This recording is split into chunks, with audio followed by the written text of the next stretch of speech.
من احلى الاسئله اللي انا سالتها من فتره كبيره السؤال ده من الاستاذ محمد السلام. عمل لي الكومنت ده لما انا كنت بقول في الفيديو ان المصريين طول عمرهم وثنيين وعمرهم ما كانوا موحدين. فقال لي طب يا حورس، ليه المسلمين لما دخلوا مصر ما كسروش التماثيل المصريه القديمه اللي شافوها؟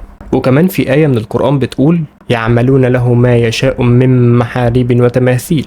فالآية دي عايدة على سيدنا سليمان والجن لما كانوا بيعملوا له تماثيل وكده، فما كانش حرام اهو. فالسؤال ده ليه شقين، شق تاريخي وشق ديني، فيلا نجاوب. نبدأ بعمرو بن العاص. تحب او تكره الراجل ده، الراجل ده اذكى عربي في جيله كله، مش احسن قائد عسكري وماله، ولكنه اذكى شخصيه. انت لو تعرف اللي انا اعرفه عنه، ولو انت قريت قصه حياته من البدايه للنهايه، هتعرف ان هو عبقري فلتة في تاريخ العرب. ولو كان الراجل ده سقف طموحه اعلى شويتين، لا كان زمان اسمه اتحط في مكان تاني في التاريخ. فتحبه او ما تحبوش لازم تبقى منصف، الراجل ده فعلا كده. نرجع لمرجعنا. عمرو بن العاص قبل الاسلام وقبل الحروب، ايام لما كان تاجر مع ابوه، كان بيروح وبيجي على مصر كتير جدا. فلما كان بينزل مصر وبيعدي على المدن بتاعتها لغايه لما يوصل اسكندريه، فكان بيشوف تماثيل الالهه المصريه العملاقه، كان بيشوف المعابد. وكان لما بيوصل اسكندريه كان يشوف الالهه اليونانيه كمان ومعابدهم، فكان بيبقى مبهور بيهم جدا. يعني هو كان بيقول ان هو لا شاف ولا هيشوف اعظم من كده،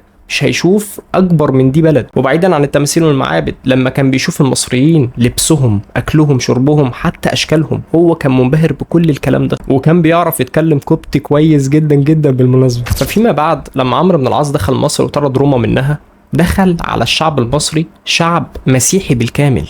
امال فين المصريين الوثنيين بقى اللي كانوا بيعبدوا الالهه المصريه؟ صدق او لا تصدق ان المصريين ذات نفسهم هم نفس الشعب. المصريين المسيحيين هم اللي خلصوا على المصريين الوثنيين، ما خلوش لهم وجود تاني خالص. يعني بعد ما الشعب المصري دخل المسيحيه، خلصوا على كهنه امون رع وكهنه كل المعابد التانيه، وخلاص شطبوا على القصه دي. ده مش بس كده، ده كانوا بيروحوا على المعابد ويشوفوا الالهه المصريه المرسومه، وكانوا بيدقوا الصلبان على وشوشهم علشان عارفين ان دي آلهة تعبد من دون الله، فده كفر. فكانوا يدقوا الصلبان على وشوشهم ويشوهوها. احنا كنا واصلين لدرجة ان المصريين المسيحيين كانوا بيعتبروا الكتابة الهيروغليفية دي كتابة نكسة.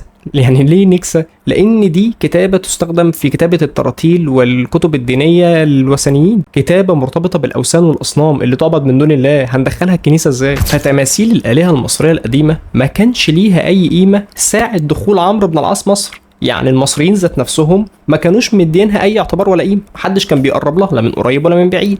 هم عارفين ان هي اصنام واوثان والهه، بس ما كانوش بيصلوا لها ولا كانوا بيعبدوها.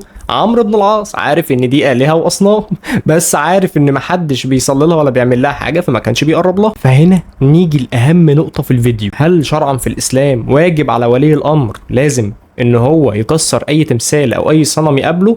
قطعا لازم، ولكن لازم تتحقق شرط واحد، ان هي تعبد من دون الله. واكبر واوضح مثال على الكلام ده رسول الاسلام محمد، لما كان في مكة كسر كل الاصنام اللي حوالين الكعبة، كسر اي صنم شافه في مكة، لان كل دي كانت اصنام تعبد من دون الله، كسرها كلها. فكان اولى ان عمرو بن العاص يقلد رسول الاسلام، صحيح؟ لكن ليه ما قلدوش؟ لان الحكم ده اصلا ما اتطبقش. فمن الناحيه الدينيه لا اسم وما فيش غلط على عمرو بن العاص ان هو ما قرب لهمش. ومن الناحيه التانيه بالنسبه لعمرو بن العاص شخصيا، هو كان راجل متفتح، هو كان راجل بيحب الجمال، فهو كان عمره ما يكسر حاجه زي كده. وفي الاول وفي الاخر يا جماعه، ان تماثيل الحضارات اللي هي الالهه واللي كانوا بيعبدوها دي بتعبر عن حاجات كتير قوي. دي بتعبر عن تراث، وبتعبر عن معمار، وبتعبر عن مشاعر هم كانوا حاسينها في الوقت ده. كل الاثار بمختلف اشكالها شايله جواها قصص وحكايات عن تاريخ الامم دي كلها. فدي كانت الطريقه الوحيده اللي كان بيعبر بيها الشعوب عن نفسهم.